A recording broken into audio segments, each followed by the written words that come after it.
great. I mean, we really reached out and tried to use all of our resources. What we found was if they had other interests, they were only going to have their lobbyists support their priority interests, for example. So we had the county sheriff's lobbyist that said, yeah, you know, we'll support this and we'll take a neutral stance on it. But the sheriff's lobbyist wasn't given the directive to actively go out and positively lobby and support this bill and then oppose the other bill, because they only have so many lobby efforts that they can do with that one employee. And it became a challenge.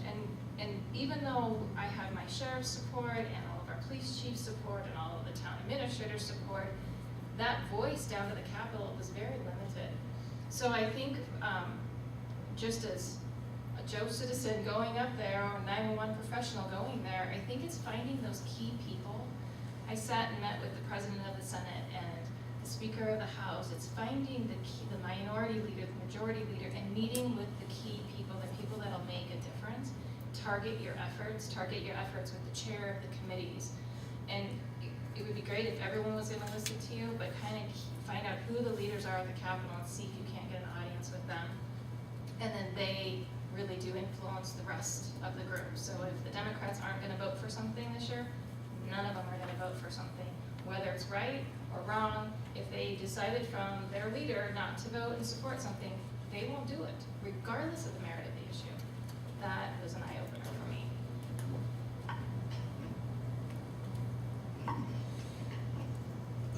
I guess in the tract phone hearing, the sheriff from Boulder County showed up. One of the legislators on the committee hearing that was the senator for Boulder County. They're both elected officials. They know each other. It seemed to me that having our sheriff show up had an impact on that legislator, and I think that it's probably important to have the highest level officials from our counties and cities from the same area that the legislators are from is helpful. You know, I think in this time when I met with someone from the governor's office, the impression I got was that they had the idea that the industry representatives are much more knowledgeable about telecommunications and regulation than the 911 authorities were. And so I took some time to talk about the fact that I've spent the last 30 years representing local exchange carriers, inter-exchange carriers, wireless carriers, everybody who's on the coalition, and that I'm not opposed to industry generally, that I have as much knowledge as anyone who's giving them a story. And I think that helped a little bit too, and pointing out as well that the PUC is their expert agency, and they should listen to the PUC, who was given a similar, concerns that we were had. So do we know when we'll see this new language? I'm hoping I'll be able to connect with Bill Swords today. He's the president of AT&T. He's the one who reached out to me. It sounded like he wanted to have a dialogue before they shared anything. They historically have not, on this bill, have not shared anything with us. So I'm not sure if I'll get that language or if we'll just see it At the hearing. Maybe it'll lend somewhere else before, I don't know. They have not been very good about having this reciprocal environment with the 911 community this go around. And I think this points to, if this bill does make it to committee, I think then we do need to make sure we pack the House and be down there in that first committee hearing to assert our opinion. I think it passed, the amendments are always available. The amendments aren't always available. To the people, they're available to the Right. committee, but aren't shared. Right, so I believe it's up to, and Mark, you can correct me if I'm wrong, but I believe it's up to whoever is sponsoring an amendment, whether that's someone outside that committee, the bill sponsor, or anybody else, to choose how and when they make that available outside of the immediate committee that's gonna hear it. And it's, it's strategic on their part to whatever they believe then will best get their amendment approved. And to your point, Kimberly, similarly, the commission's at a point right now where the wanted to fully vet whatever changes were potentially going to happen to the bill through, you know, the sponsor and the sponsors coalition, and there's many members of that coalition. So I suspected it might take some time and some working to get that, so we have not seen or heard when anything else would come out, or if it would be shared, or if the first time it would be shared would be at a committee here, and we don't know. Kimberly's magnetic personality there, the speaker. I want to move on to the next panel, but before I do, I just want to say that the Resource Center usually does not take a position on legislation just because of our position. It's up to our board of directors whether we take a position on specific legislation or not. But even if we don't, our primary mission is to facilitate collaboration. So if there's anything that we can do, if you know, Kimberly, if you want to reach out to the other PSAP directors or the other 911 authority contacts in the state to try to organize to go to the Capitol together to talk about a bill, that's certainly something that we can help with, and we'd be happy to make those resources available to you. And that goes for anyone in this room if you want to do that. Mark? I just have a quick question on who's the author of the fact sheet?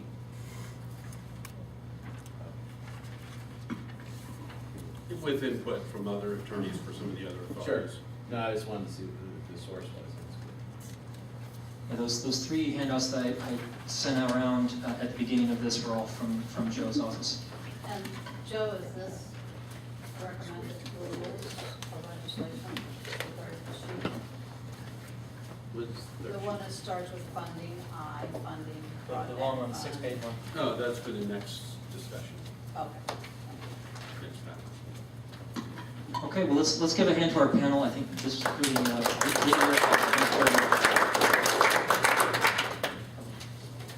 and our next panel, Kimberly, you can stay right there. And it's going to be myself, Linda Tarioni, Mary Jane Rasher. I've also asked Joe to join us on this one as well. While they're coming up here, has anybody in here scheduled an appointment with a state legislator as part of this? Anybody? Joe has? Anyone else? We had. So when I sent out, who's we? We had, but we got canceled due to a death in the family. Oh, okay. You know, as part of this, I sent out an email to everyone who'd registered and asked if you'd done that. And there was some that said that they planned to, but hadn't yet. When lunch comes today, I would encourage you to take that as an opportunity to talk to each other and maybe find out who's going and who isn't, and maybe you know, if you share some senators and representatives in common, it's always good to go as a group, I think, rather than necessarily one-on-one. So it'd be a good time to organize that. But again, just because you haven't done it today doesn't mean that you can't meet with them later. And I do have, as one of the handouts up here, a list of all the state senators and representatives organized by county with their contact information, so you can contact them afterwards and make those appointments. The group didn't change that much, did it?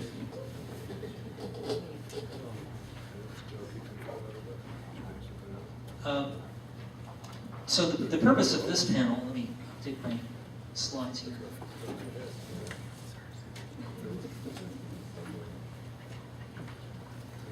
The purpose of this panel is to talk about future legislative issues. And what we just talked about in our last panel, House Bill 1255, and it was meant to be broader than that, but really that's the only bill that's out there right now that's really being tracked closely by the 911 community.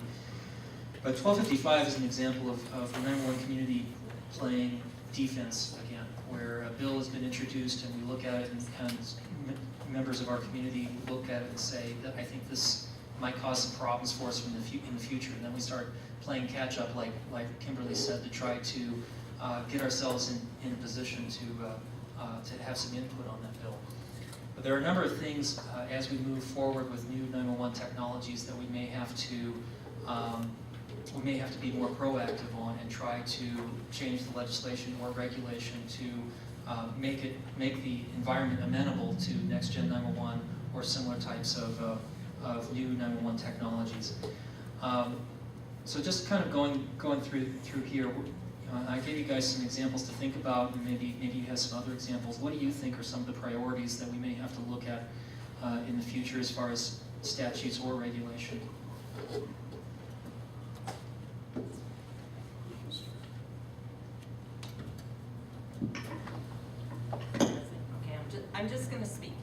I'm just gonna bring up one area that I think is critical for our state to continue to maybe get more proactive and spend some time on as far as going forward. We tend to think of things being, you know, either contained within the state or down at the local level, but the reality of where the technology's going and where these networks are going and how IP-enabled gets defined is as much a federal issue as it is a state issue. And on that front, the federal government and through the FCC have issued 2 documents. One Joe mentioned earlier, which was which they were asked to do through the Next Gen 911 Advancement Act of 2012 that Congress passed, and that was to do an analysis and give recommendations on a legal and regulatory framework for the implementation of Next Gen 911.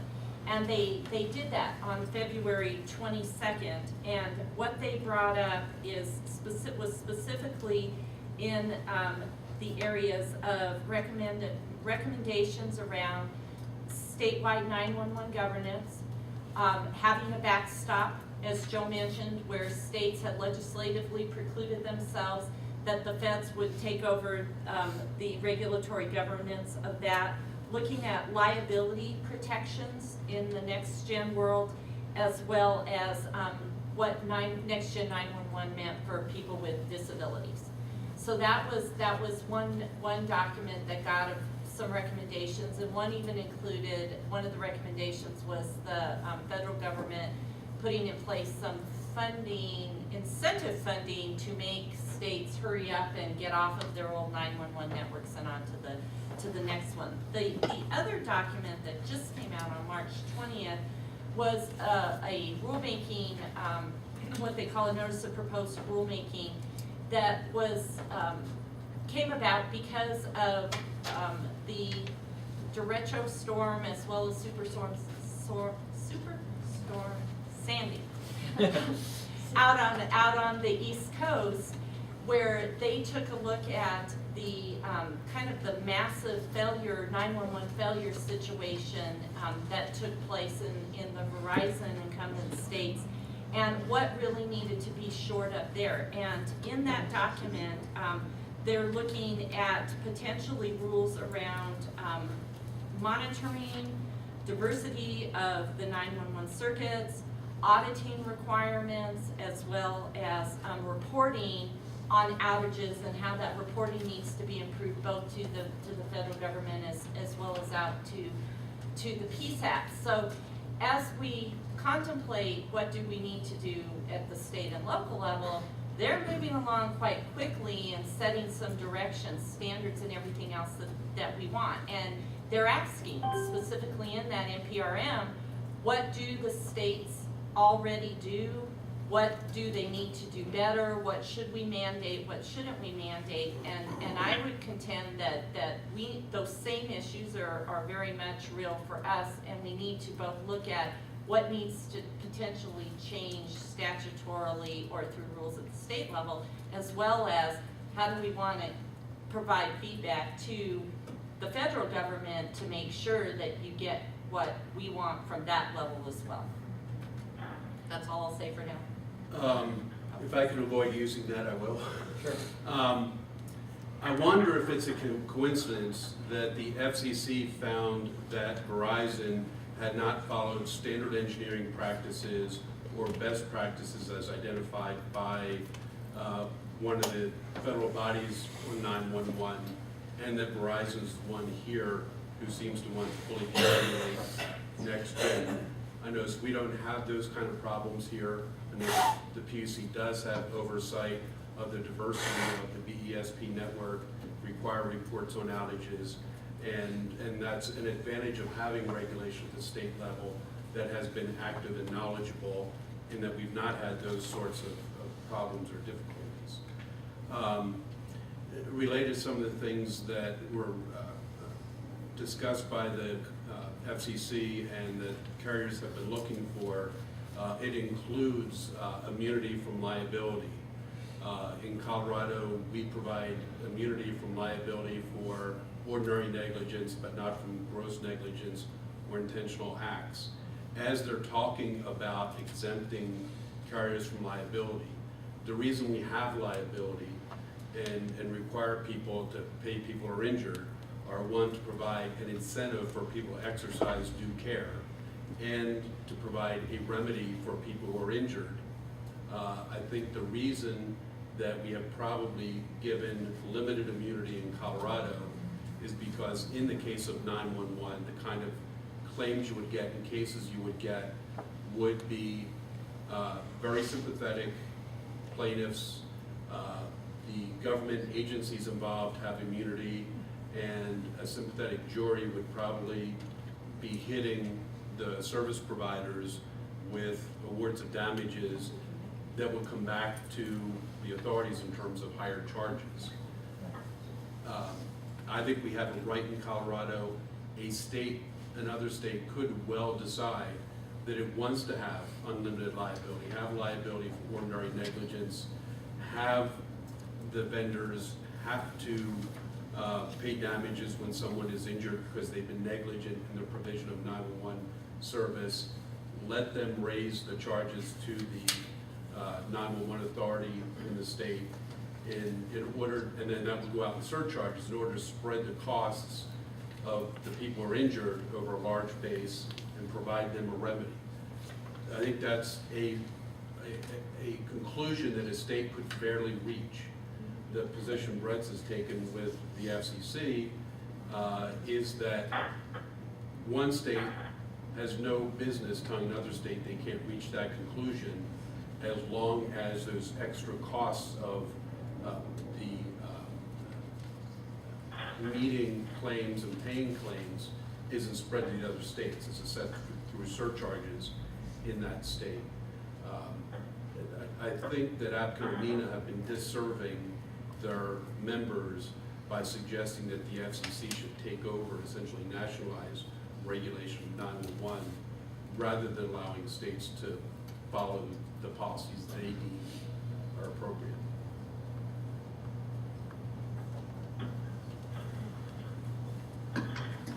One of the things that was in that, did you have something, Mary Jane? I was just gonna, this is not this, talk a little bit about liability. I think that is something to think about and that we need to investigate here in Colorado, liability protection.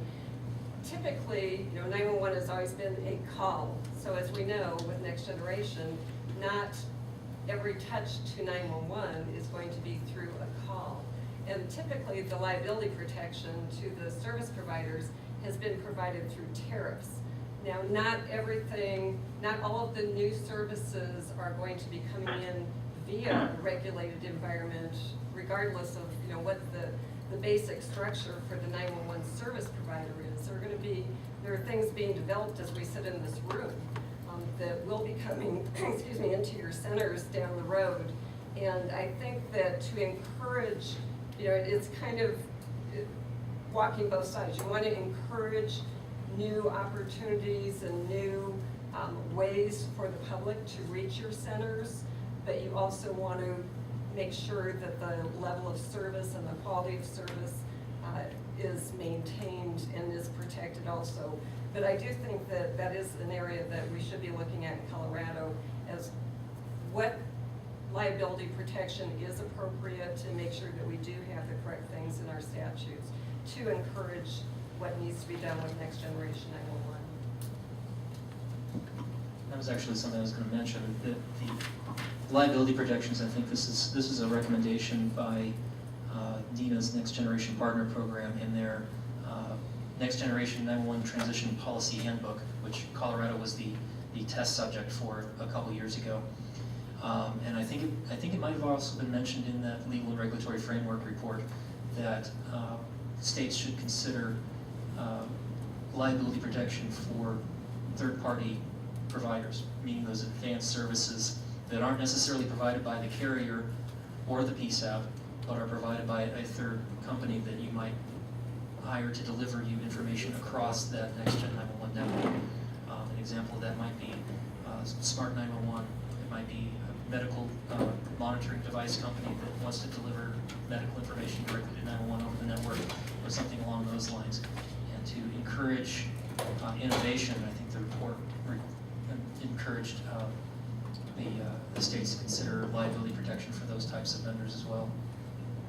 One of the things that was in that report also was a recommendation that states look at streamlining their 911 provider certification processes. And at the last task force meeting, there was a presentation from, bandwidth.com. And one of the things that they said in their presentation was that, or I think it was during the question and answer session, was that the reason why they applied for BESP status and then dropped out of it is because there's no guarantee that they're going to have customers at the end of the process. That's a long and costly process for them. Is that something that Colorado needs to look at, or should we not look at it? Or if we do look at it, what would some of that reform look like if we wanted to update our BESP certification process? Okay, I'll take a stab with, and I probably spoke to a little bit of this at the task force meeting. At the PUC, we currently do have rules both that are specific to the subject matter as well as procedural rules. And those are in place for an important purpose, because it gives the commissioners the opportunity to really have transparency in the docket, allow all parties to come in, to place information into the record, be it public information or confidential information, and really do a thorough job of figuring out, or as best they can, trying to figure out what the right answer is. All that being said, the 911 process itself is a little bit unique compared to normally what we go through for the other telecom provider or energy provider kinds of situations that the commission is faced with.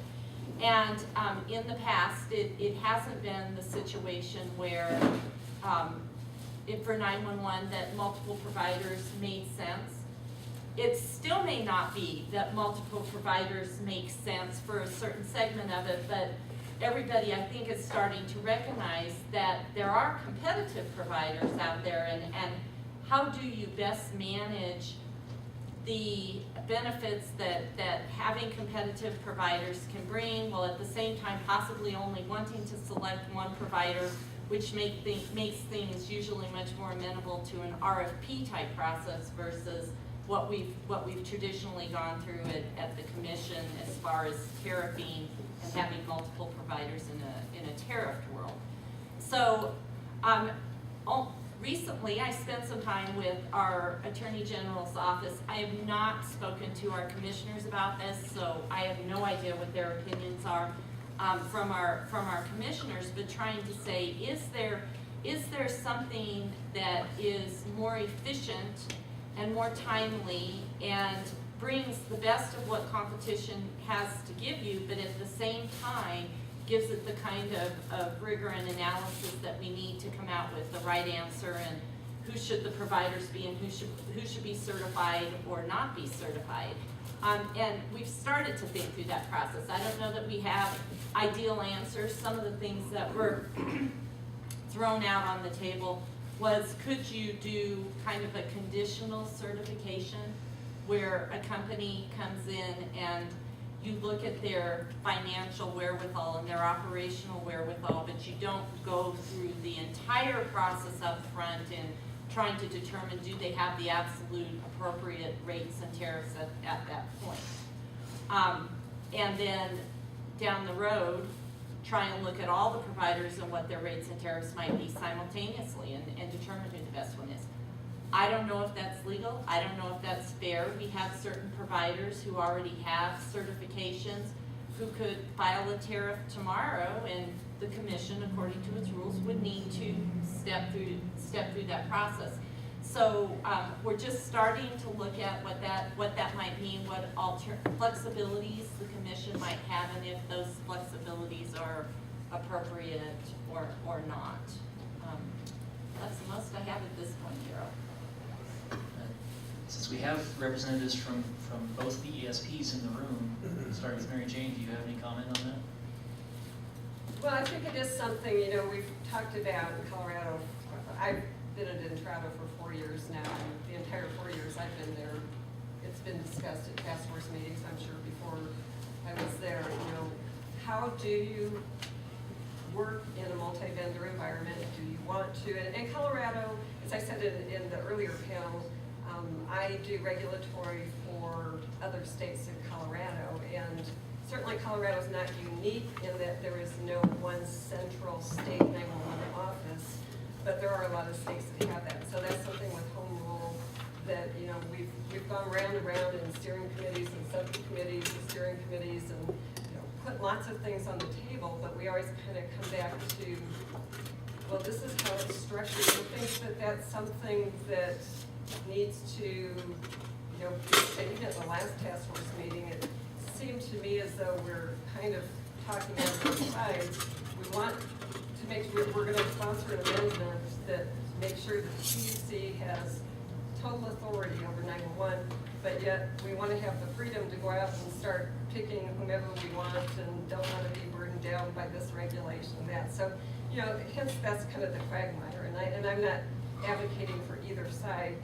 Entrado is certified as a BESP. We don't operate as a 911 service provider in Colorado. We operate, have strategic partnership with CenturyLink, who is the 911 service provider here.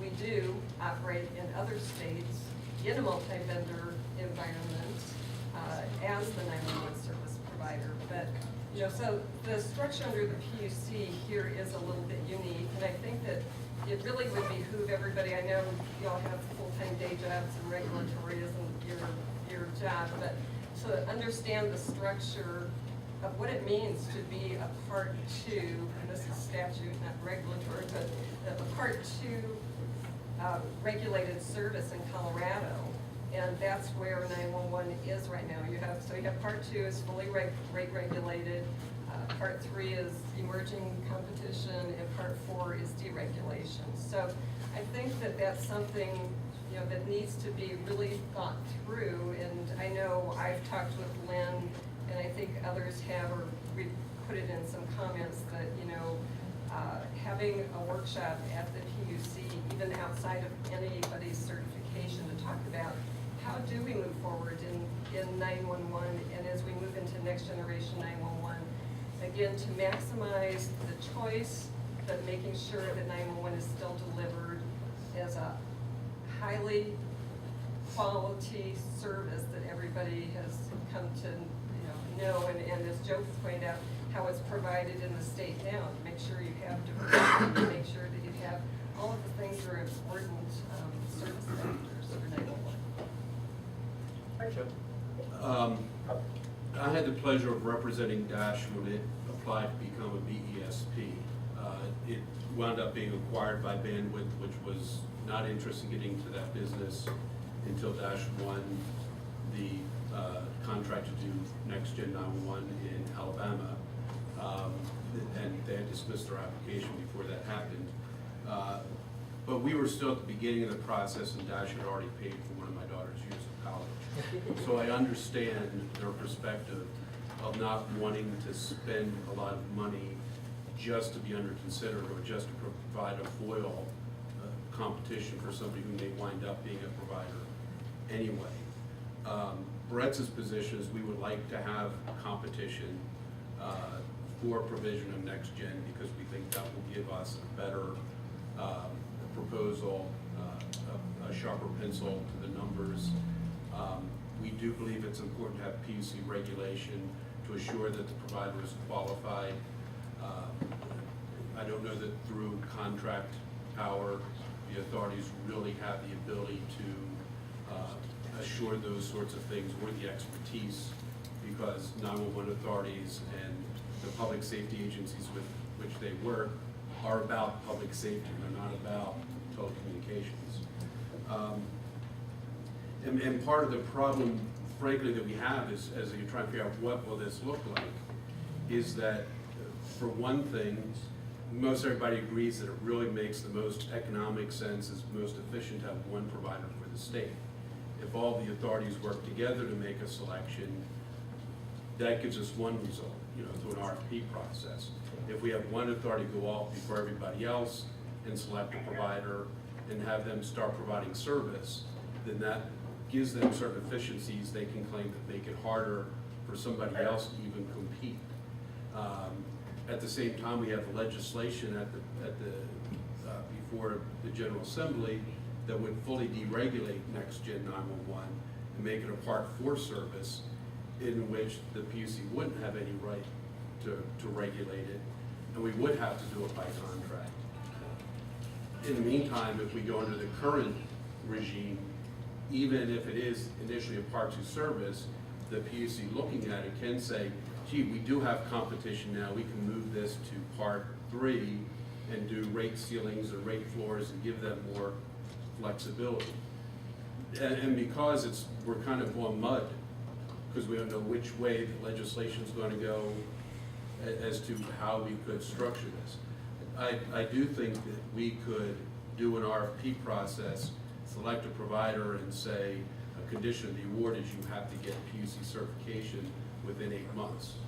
And that would meet the requirements for regulation, plus allow us to select a provider and move forward in a competitive manner. Kimberly? Part 2, Part 3, Part 4, how many of you are just full in your head trying to hear all this stuff? I tell you, I mean, yeah, it's, and it's starting to make sense, and it's not you, it's all of you. And I think the takeaway from this is very important because it has to do with the legislation in front of us today, and it has to do with the legislation tomorrow, and it has to do with partnerships and contracts and all of that. But it's very hard to understand, and frankly, it's hard to know who to trust because you're going to talk to a provider and they'll tell you, oh no, it has to be a Part 4, it has to be deregulated, and you'll talk to somebody else and say, oh no, we need regulations in place. So I really do recommend, when you can, take it bit by bit and just get your arms around the little pieces you can get around that to help it make sense a little bit at a time. Because this is overwhelming. I mean, this information, and when we're trying to do our job, all we care about is, I don't care about Part 2, Part 4. I want to know it's going to work. From the caller to my center out to the field. That's what I care about. So experts in the industry, help us understand it's going to work. Give us the guarantees, give us the contracts, give us the service level agreements. Let us make sure that we can do our job, and that's what matters to us. But you have to know when you need to call them out and go, what I know isn't matching up with what you're telling me as the expert in the field. So that's where I do recommend you get your arms around, open up that rules, kind of understand what they're talking about when they're talking about BESP and all of the responsibilities with BESP and Part 2, Part 3, Part 4. A workshop at the PUC, a tutorial 101 would be wonderful because it would, very basic, very basic, but to kind of slowly step through, I think it would help because even though we've been living and breathing this at the task force and having conversations, it's still confusing to me every day. I have to go back and go, wait a minute, where are my notes? I gotta walk through it.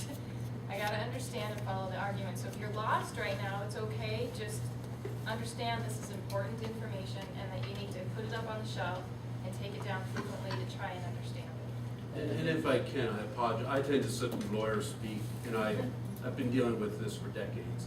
That's part of my point as to why I don't think 911 authorities through a contract environment can effectively regulate 911, because we don't want you having to understand all this stuff. We want 911 authorities to be effective at getting first responders where they need to be. It's a waste of money if we have to have 911 authorities developing legislative expertise and legal expertise, regulatory expertise. That's why it's good to have the PUC still have oversight, because it already has that expertise. The other thing is perhaps, could you do a short tutorial on Part 1, Part 2, Part 3? Because I want to commend all of you, as warm as it is and as dry as this is. I haven't seen too many yawns. I don't think anybody's asleep yet, but it's very close. Actually, I think the 911 Resource Center would probably be a good forum for hosting a tutorial like that. Maybe Lynn, I'll get with you, or and you, Mary Jane, maybe we can put something together for that. Maybe as a webinar. that'd be great. You know, the other thing too, and Lynn started with this, and we could certainly incorporate that into it. I think it is really critical, again, I know this isn't your day job and I wouldn't expect any of you to be reading all the FCC dockets and things, but there is a lot of activity going on at the FCC.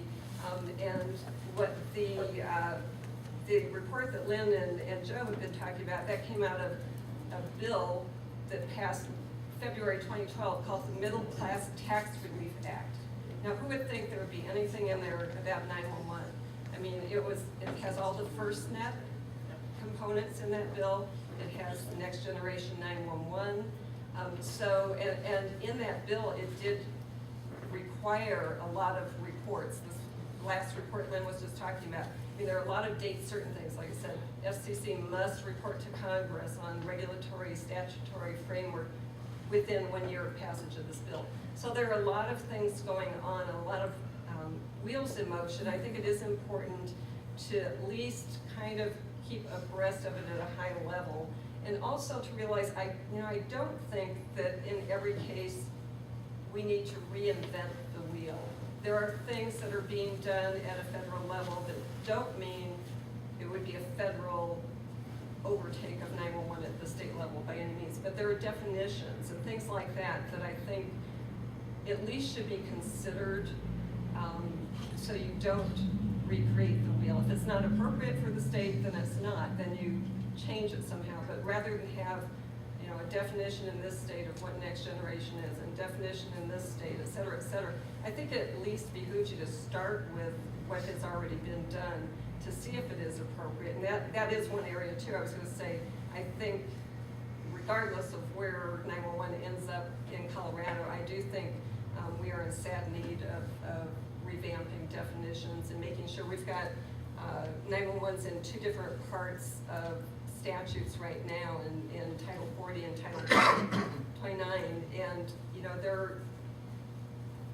definitions in one part that aren't in the other, or in this new bill that we're going to put a different definition in that would conflict with what was in Title 29. So just those kinds of kind of cleanup and thoughtful energy put into looking at some of that. It's a lot of work. Daryl, you mentioned the 911 Partners report that we all worked on years ago. Is that on your website? Yes, it is. So that talks about recommendations for the state of Colorado, what we need to do to get ready for 911. It was a very benign report as it relates to people coming together without saying, I have an interest in Colorado to make you look a certain way. So if anything to get your hands around, that was good. I mean, it's a very good report. We didn't pay for it. We weren't paying somebody to say we want you to shape it this way. It was something that we just worked on with Nina and the Partners program, and I think from a regulatory, it talks about changes we need to do from rules perspective, from a legislative perspective, to kind of get your arms around all this activity with texting 911 and NG 911. What is that framework that they're talking about with the different parts may need to be changed? So it's written in a way I think it's pretty easy to swallow. If you go to the Resource Center website, you click on Resources and then Publications. And then down near the bottom of that page, I think, is where the original handbook is. It's the Next Generation 911 Policy Transition Handbook, which is a mouthful. And that's before the subtitle. And then right below that is the Next Generation 911 Transition Policy Handbook application. And that application is the case study they did going through Colorado with a number of stakeholders from Colorado. The other thing that we've talked about quite a bit today was the Next Generation, or the Legal and Regulatory Framework for Next Generation 911 report from the FCC to Congress. I have a copy of that on the Next Generation 911 page of the Resource Center website. So you click on Resources, Next Gen 911, or it just says NG 911. And on that page is a link to that report. And I would highly encourage you to take a look at that because it's very comprehensive and it's kind of interesting what they recommended based on all the input they received. Now I do need to move on to, because we do have one more session today. We've got 5 minutes left, and I apologize to those presenters. Can I make one quick comment? Yes, Joe. There is a document that was provided. It starts one funding a broadband fund. Through drafting filings for the FCC and testimony to the legislature over the past few years, Bretza has developed kind of a policy that it would pursue regarding legislative regulatory changes to fund and accommodate next gen and fill in some of the holes we have in legislation and regulation. What I've done is I had a misunderstanding which panel was on, so I pulled that together. I started reviewing, surveying the 911 statutes in other states. I got only through about a third of them before I found out I was on the wrong panel. But they are reflected in this document that, just for your review. Thank you to our panelists.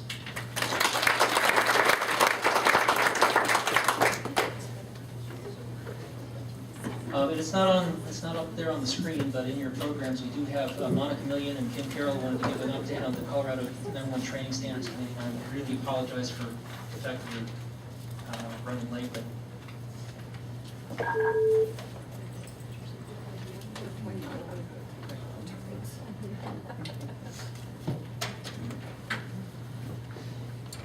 Hi, I'm Monica. I'm an operations manager in Grand Junction, Colorado, and Kim and I are currently co-chairing the statewide training standards committee.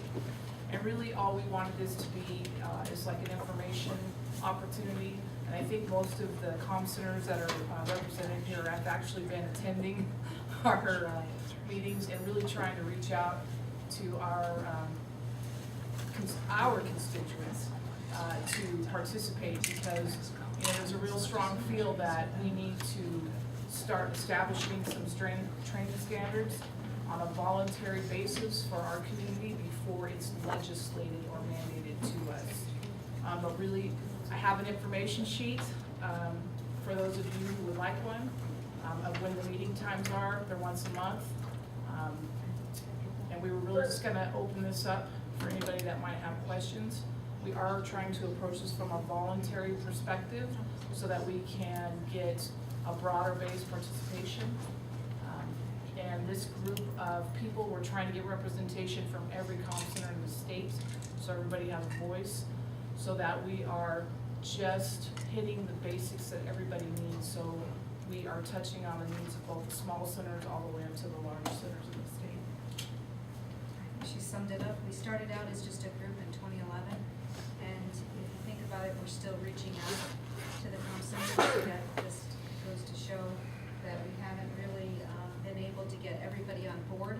If we just had one representative that would start either coming to the meetings or at least calling into the meetings to start hearing what we're trying to do. We know that some of the larger communication centers will be the ones that can provide the trainers. So we're talking about actually making this so that it's not only voluntary, but it's a great opportunity for the smaller organizations to actually have this training and have a standard training that goes out to their areas when they can't come to us. Now, I know that personally speaking for Denver, we offer a lot of classes. We also offer for what I think is a very small amount of pay, but we're trying to reach out and do a fundamentals, the basics for every telecommunicator across the state. And we're talking about reaching out where people have only one or two people, and they're also the jailer. That's what we're trying to do, is reach out to everyone.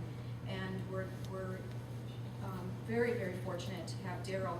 He started out gathering the group and facilitating and allowing us space and conference lines, and he's kind of pulled it back away. However, we have utilized his website for all of our communications so far.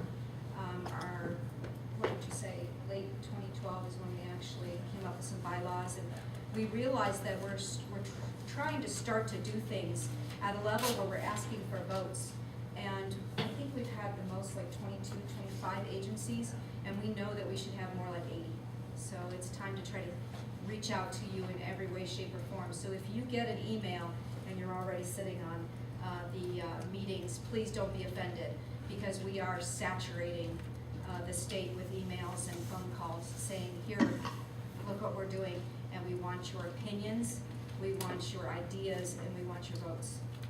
And the only way, several years ago, an attempt like this was made and it it didn't get any footing. And the only way something like this is gonna work is if every one of us at the ground level is participating.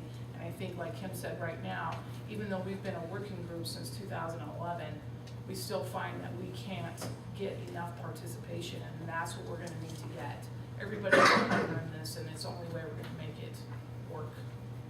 So, even for those of you who have been attending the meetings, when you reach out to your sister agencies, ask them, man, do you know what we're talking about with training standards, and see if you can't help us get them on board, because we're all pretty passionate about it, those of us that have been working with this group for a while, but we need your help in reaching out to our partners, so. Daryl, weren't you involved with that initiative in New Mexico?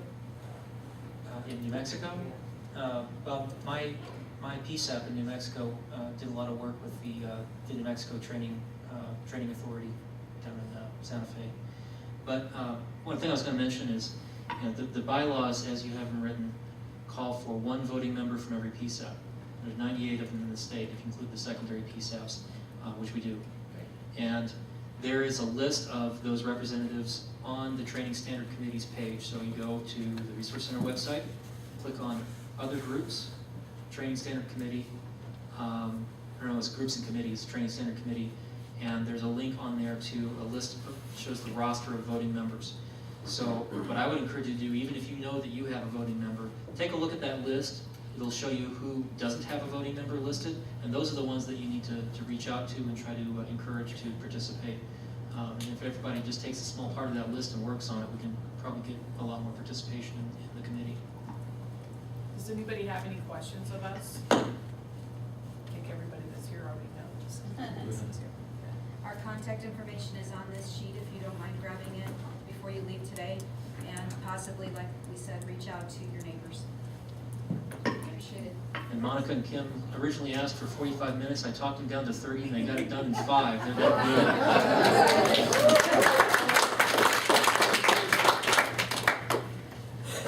Well, that concludes the agenda for today. We do have lunch over here waiting and ready, and I encourage you to take advantage of that and enjoy it and use the time for some networking. You will get an evaluation in your email. I encourage you to be as open and honest with that as you can. This is the first year, so I apologize if it's kind of rough. All we can do is improve from here on out, and I'll need your feedback to do that. If you haven't done so yet today, there is a sign-up sheet over here. Please sign in. If you're not on this, if you registered, you're already on there. You just got to initial. If you didn't register, just put your name and information at the end of the list.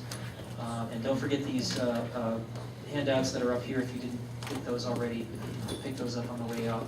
And Mary Jane, you have a question? My question, I just want to say, I think we should give Daryl a hand for organizing this.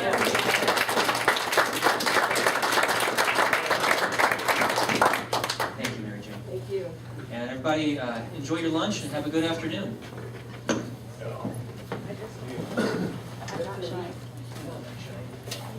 I apologize for not being able to take this space. I just have to go fast because I have to lunch. Thank you, ma'am. Everybody that comes to watch it, like, I don't know. I was going to ask you about that. During the meeting, like, yeah. Little plate vegetarian, oh, grilled veggies. Grilled veggies. What's the one down there, sir? Teriyaki beef and barbecue chicken. Yeah, I think that's one. I think especially I think so.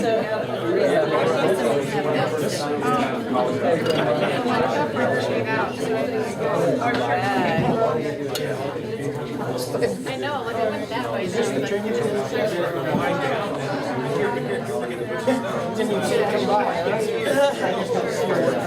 Well, I should have looked to see like where the plates were.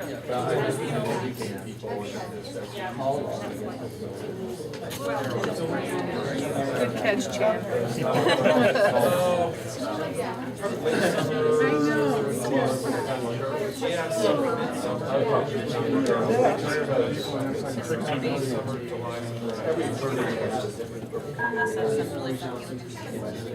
know. When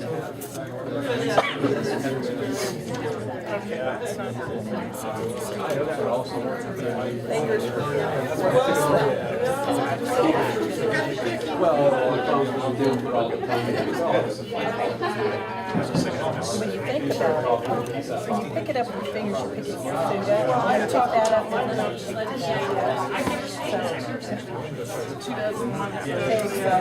Turn this off so our future viewers won't have to watch us eating. see what they missed out on? That's right.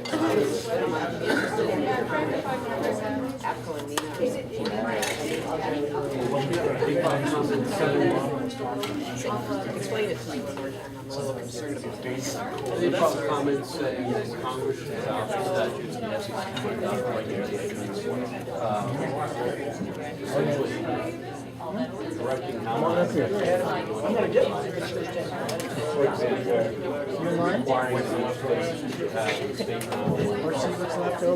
We don't have one, in fact, we have one in the country at some of the least cost. And just because somebody has an idea, is about needing to I was gonna say, wait, the other way around, I think we're okay.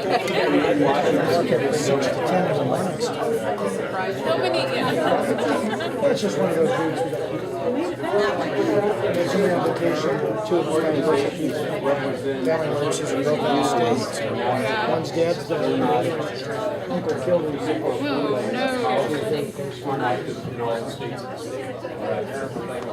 yeah, there's always some.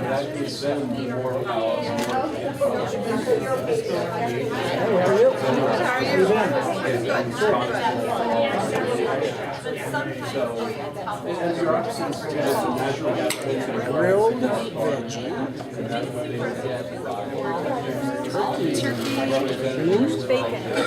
Turkey. Can't go wrong with bacon. Bacon.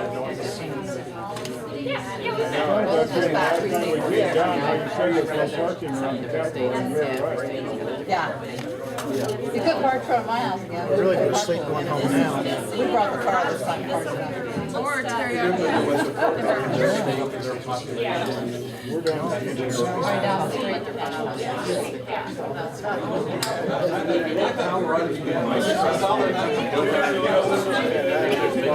How are you? Good. We have plains, we have mountains, we have mountains, sort of. You know,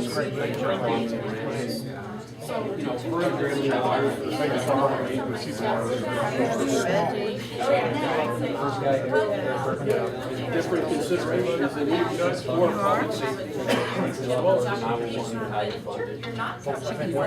Why was it one? So we really tried to.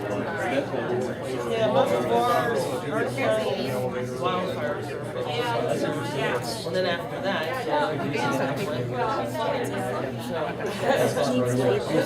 Well, it has labels. Avocado and bacon, that's what I want. Watch that.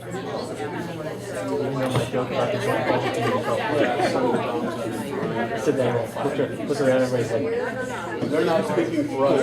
oh well. You can't win them all. yeah, this whole medical marijuana, or the whole, Roman 64. Oh, okay. Well, thanks for coming. I appreciate it. There's an article in, I don't know if it was Wall Street Journal or Denver Business Journal about the equity funding aspects of legalizing. I think we need to create a mutual fund called 420 fund, and we sell stock in lots of 64.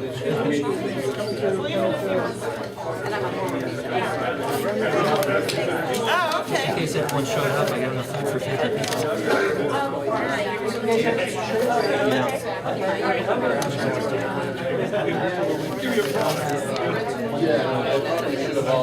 Yeah, I regulators. I was at a meeting at the. Good, how are you?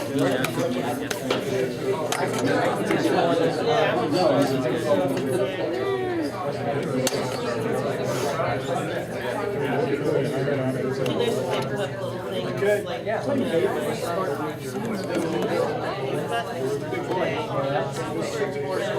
Probably the next on their website will do that.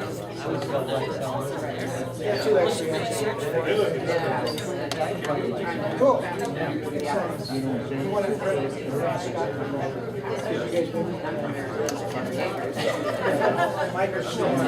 We're distracted me from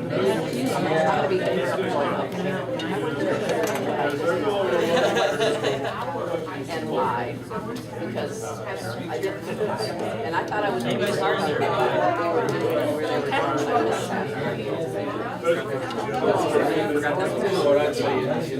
Or is that trying to force everybody to start? You guys had your long drive in? We did. We should do that If it would have been cold, it didn't. That's what I was gonna ask. Some places they have one day season. It's gonna be there. I gotta understand, so, I mean, there's a balance, but that's really. Maybe that's what they do.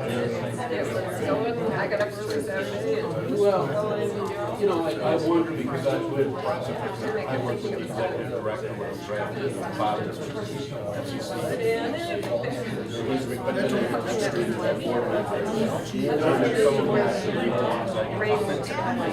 I'm not sure that's all we're trying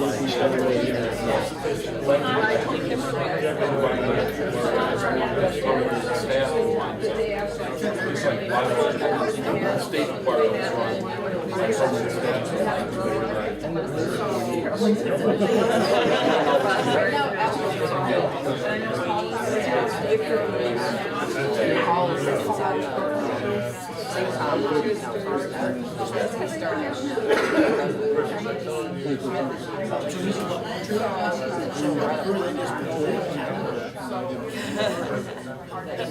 She's very, very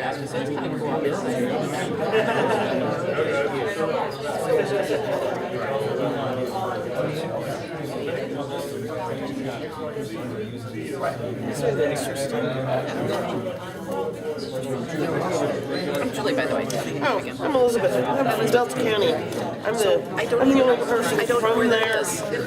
I'm south of Grand Junction. I'm between Montrose and Grand Junction. And actually, I am the GIS and address coordinator, but I'm the only one of you're short-handed in the dispatch department, so we thought they had somebody that they could. I'm in their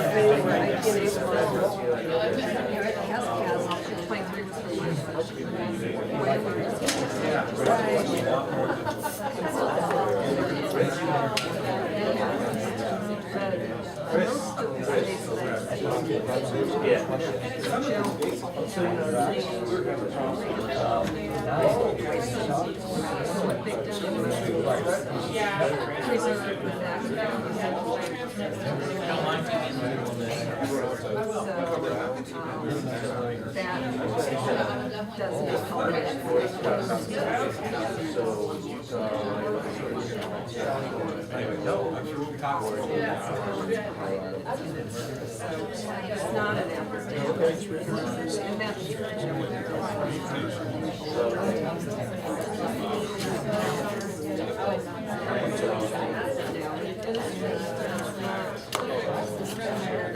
all the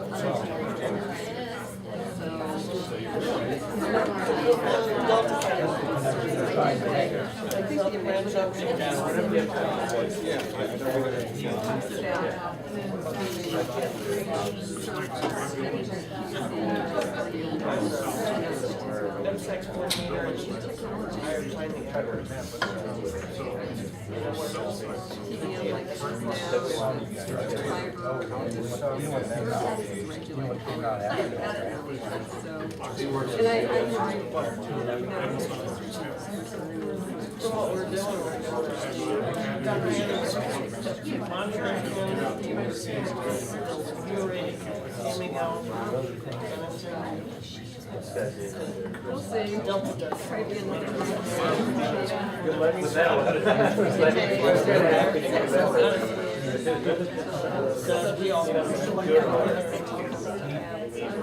know you work at the.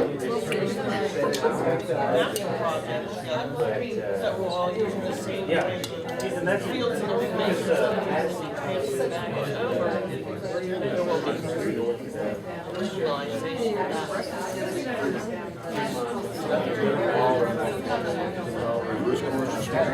It's like being on an airplane.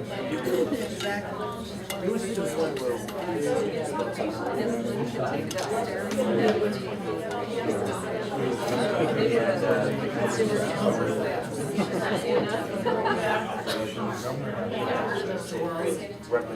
Good to see you both again.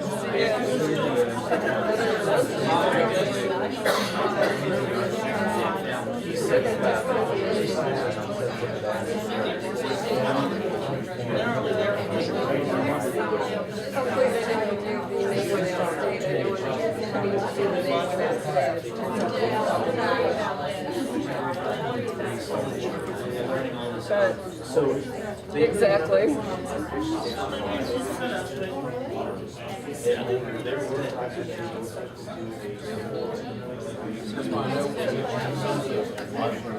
They're actually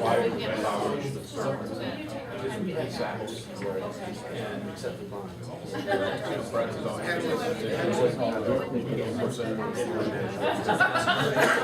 But it sounds like you have one who has spectrum.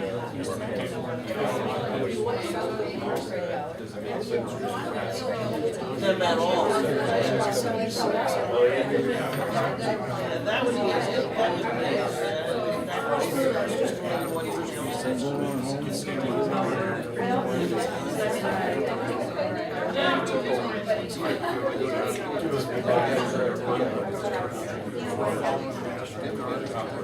Well, or the nice,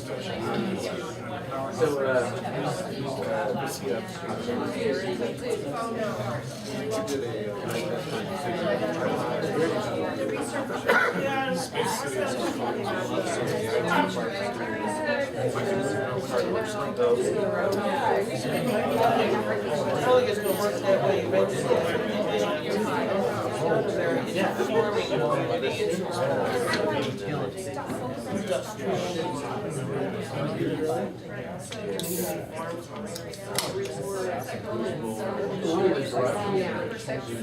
The technology is going anyway. All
There's always the other side of it.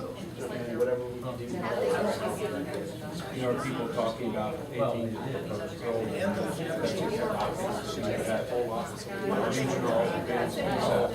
so I don't know what's the timeline. Colorado, go to the sick. Yeah, see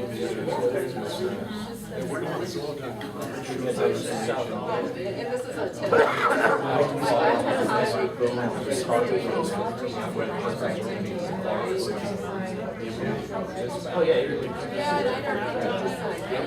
And when you start looking at that, the question becomes, the other side is how do you want to stay? And someone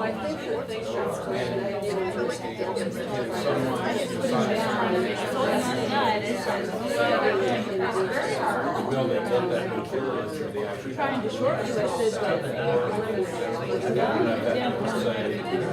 Well, you know, somebody calls me and you can say, It's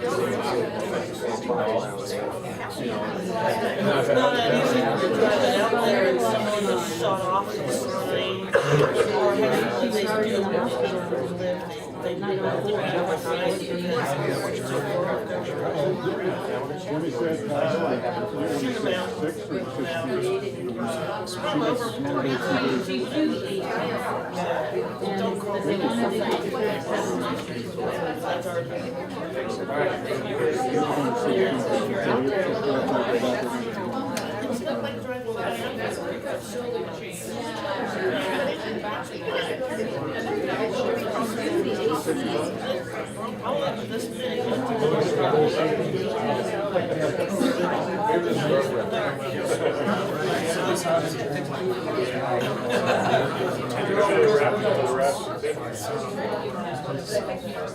Hey everybody, I ordered food for a lot more people than are here, so feel free to have seconds. Wrap one of those sandwiches up for the road, whatever you want to do, but Take them to the legislators.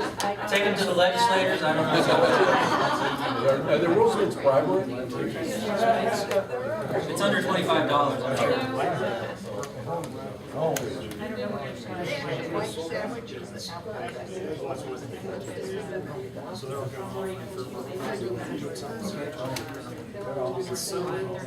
Okay, so I'll check my calendar and I'll just. Okay, sounds good. Tuesday morning and Thursday afternoon?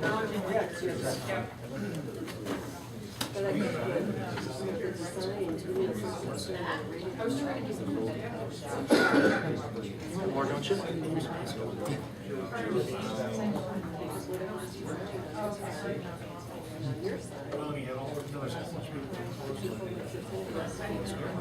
So did you enjoy knowing Mr. Washington?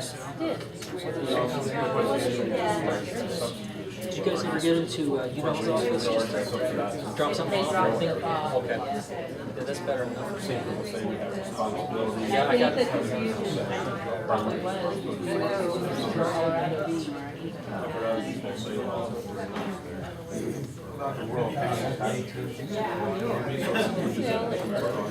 I got voicemail like late Wednesday from the final person I was contacting that office.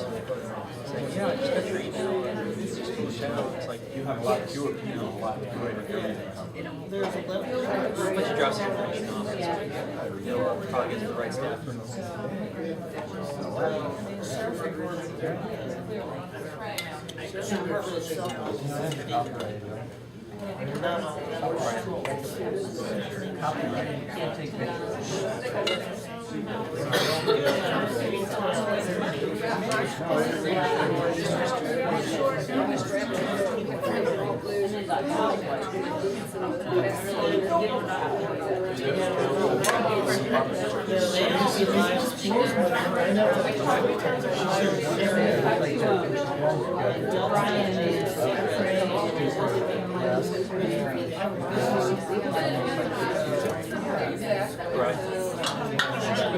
We're already, thankful for future classes for doing this.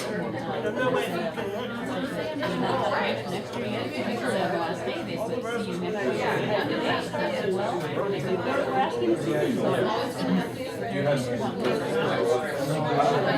exactly, so they're like, not to tell. Convenience like that, to be the shorter route, nicer place.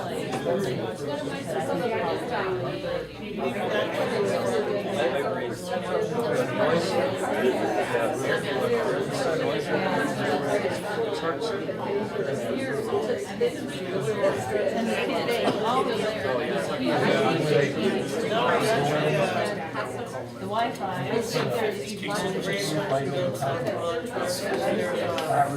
Highway 19.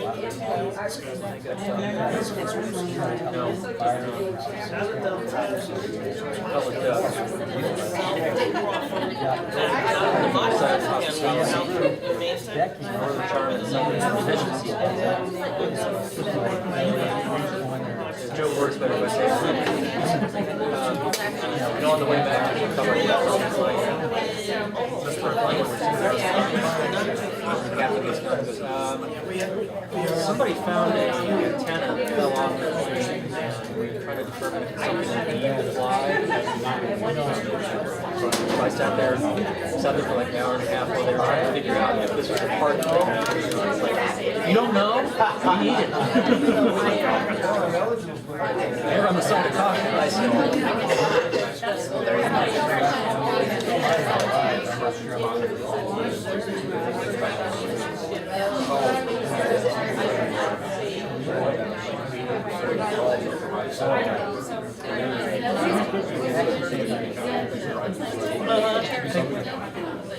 It's a lot different.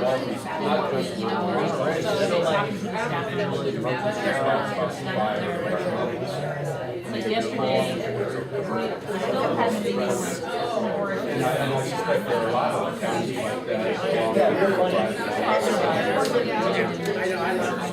okay, yeah, no problem. The other two, one of them really has your pockets full already. Not yet.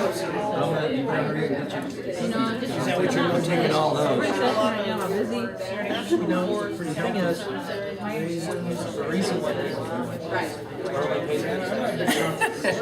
it's only for the first 5 months of the year.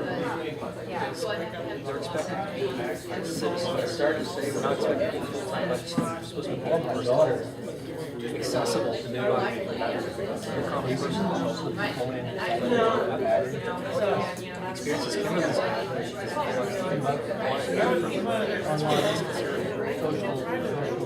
It's so fun. Not what it's supposed to be like.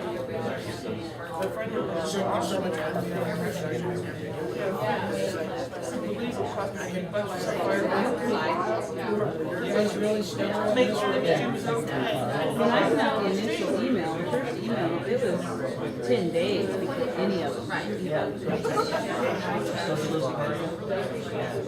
And then it was, and the one, I kept calling twice while we were in DC, but she was leaving a number, I couldn't understand what she was saying, and it wasn't the number that was showing up on the IC. And if I called that number, there was no answer.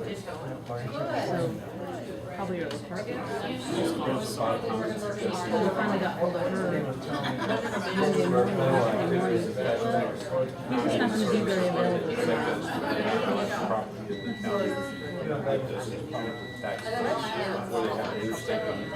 Because we do have a lot of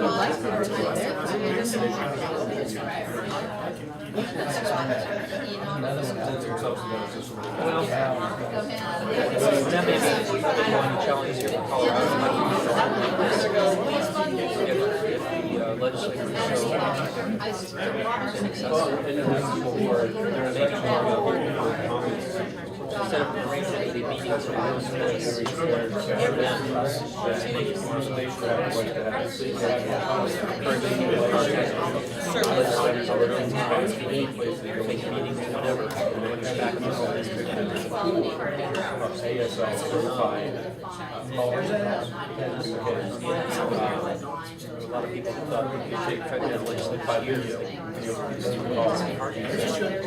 Do you realize he's got 80% you were not against trying, but it's hard to around the process.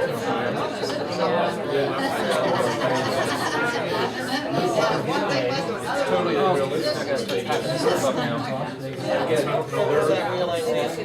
their frame of reference is everybody's would consider acceptance.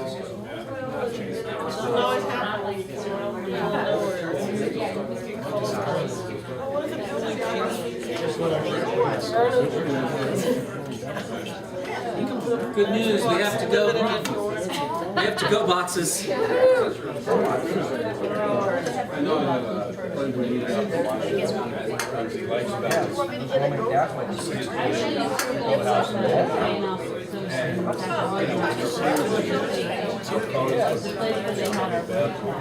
Oh, yeah. Where do you go?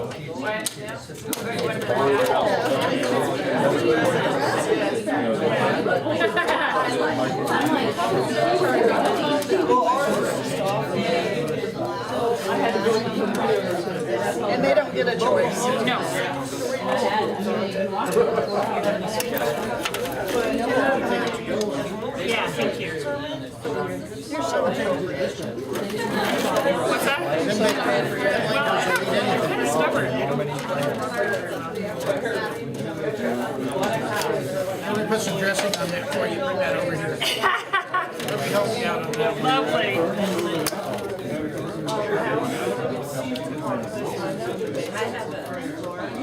Can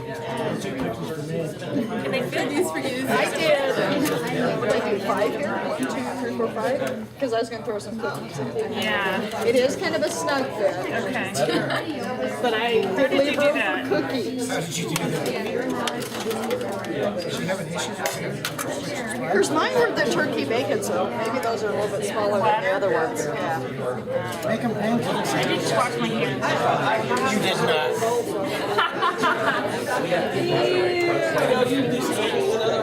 I'm going to go to the cookie section. Okay. Tongs. Yeah, they kind of are. That's what you do.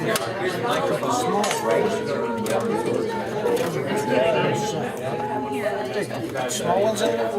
Oh, I wasn't. that's clever. Not just another pretty face. You're smart boy. Smart fella. I didn't like those apples. Did you try those? Which one? I didn't like the sauce. I didn't try those, no. Which one is the small ones? Everybody's got to eat. And they can't be fixed. Yeah, that's awesome idea. I think we do need to get more creative. My hands are drying up. Sorry. I got mine. What about yours?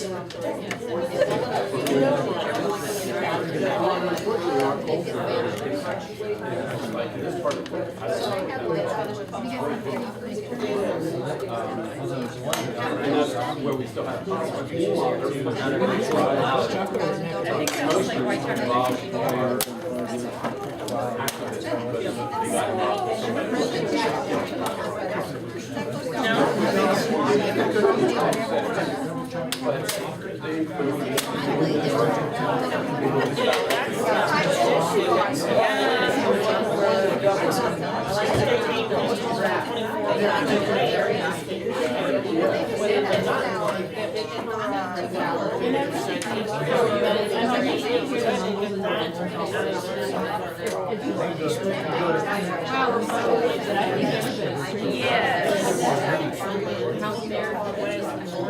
This is breadwinners. From Old Town. Yeah, well, I know the lady from the basement.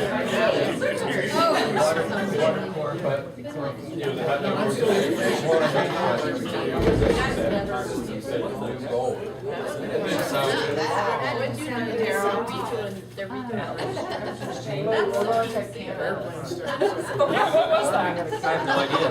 I just know your office scared the crap out of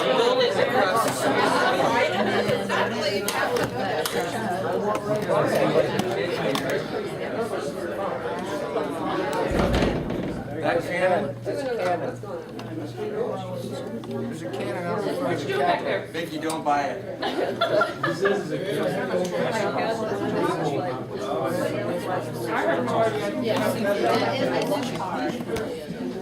Trying to create a